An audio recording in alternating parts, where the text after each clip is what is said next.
Last night I dreamed. I dreamed the green fields of Knack Farm were overwhelmed by thorny towers that stretched from valley floor to the grand plateaus. These towers cast long shadows over the lush grasses, smothering the rye that sustains our flock and replacing it with callous weeds that choke the life from the earth and everything that walks upon it. I woke in a sweat, and I knew what must be done.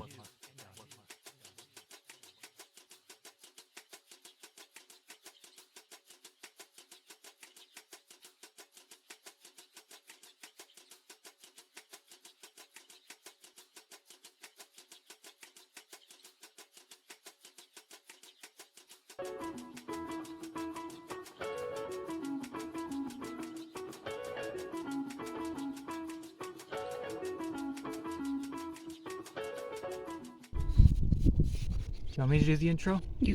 Okay. Knack Farm! Gone. So this is the tool that we use.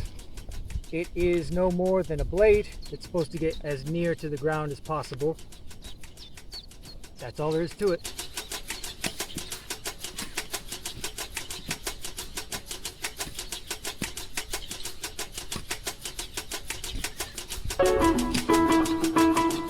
This is a thistle, not to be confused with the foxgloves over here, which are beautiful flowers that are good for the bees. So these are what we're going to get rid of, and if we don't, we get basically a field that looks like this, except instead of foxgloves, we have thistles. And it gets worse and worse, and it overtakes the grass that we want for the sheep. These purple things turn white, and then their seeds blow off. And that is what we're trying to avoid by cutting them down. These have already been sprayed, and now we're going to cut them down so that they don't have the wind to blow away. So we do this every summer. It's what our dad taught us to do. He's very diligent with his thistle management.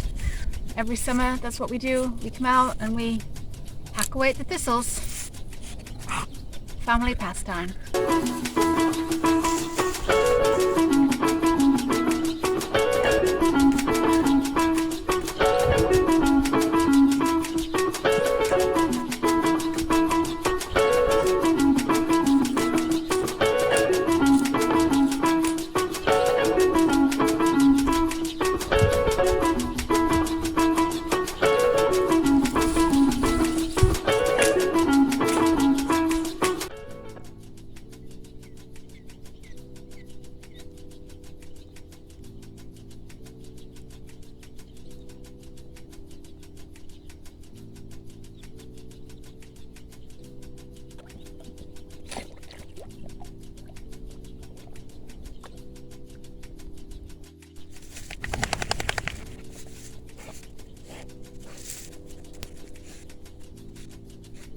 I like the sense of accomplishment when you get a hole in one, and just like in one swoop, you just take the thistle down. That perfect whack, lift it to the right height, and you go all in one satisfaction. When you're at it for a while, you start to feel like the thistles are an enemy rather than just a weed.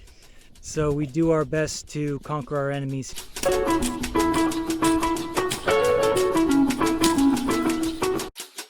With every thistle felled, the dread dream faded, and the grasses of the field rejoiced at the sun, lost, yet found again.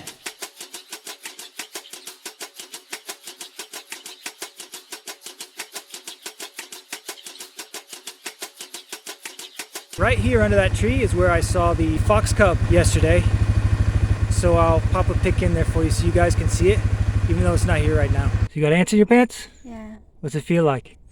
like it's burning. Did you get them all? Yeah, Okay. hope so.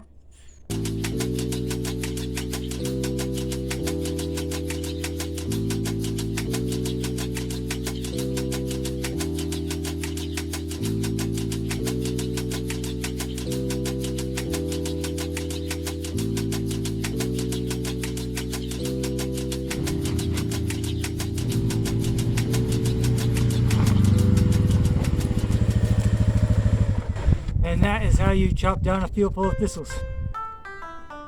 The past few days we've been looking at old family photos. I've lived here since I was 4 years old. Yeah, it's just been part of my life. My whole life, this farm. The good and the bad. It's been a huge part of my life.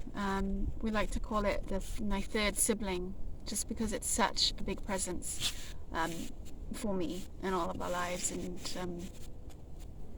yeah, it's a sibling that I have to love and care for and cherish and look after.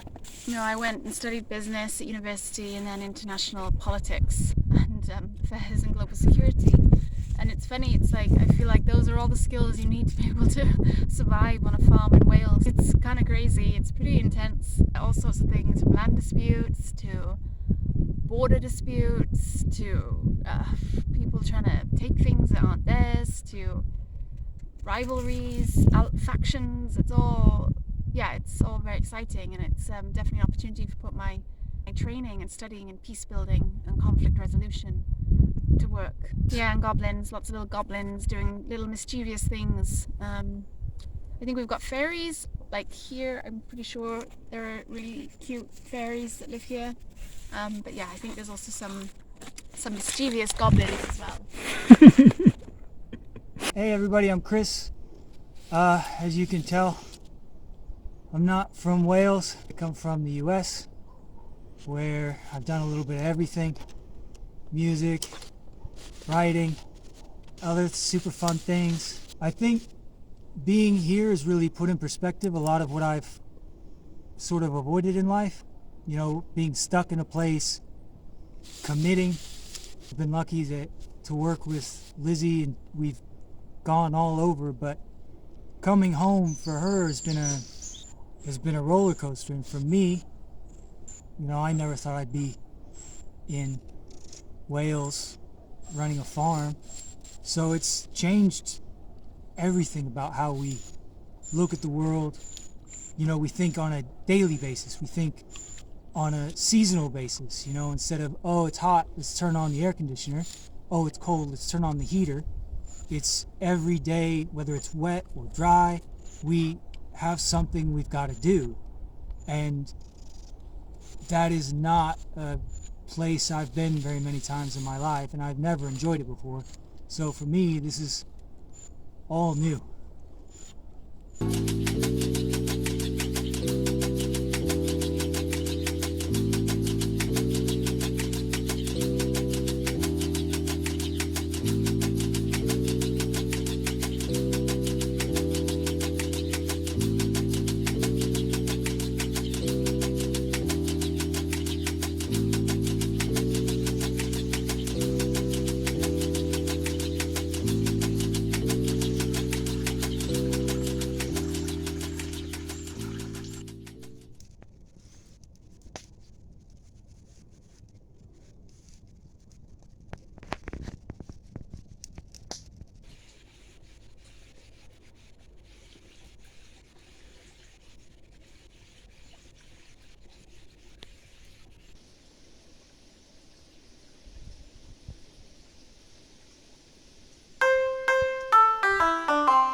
What you doing, Frank? Where's your stick? I would like to introduce Freya. She's a precious dog, almost 7. She's a rescue dog. She's a Labrador mix. You definitely know she's got the lab in her, because you can tell how much she loves the water and how much she loves to swim and fetch sticks and basically get anything that's in the water. She's a rescue dog that was left in a box on the side of a road in Texas. And now she's here on a farm in Wales, living her best life. So we'd just like to thank you all for joining us today. And just a special shout out to Sean, happy birthday, and to Elemi, who's watching at home. Hi Elemi! Hi, Lemmy. And special thanks to the McCoy family for all the likes and subscribes and for your support on this channel.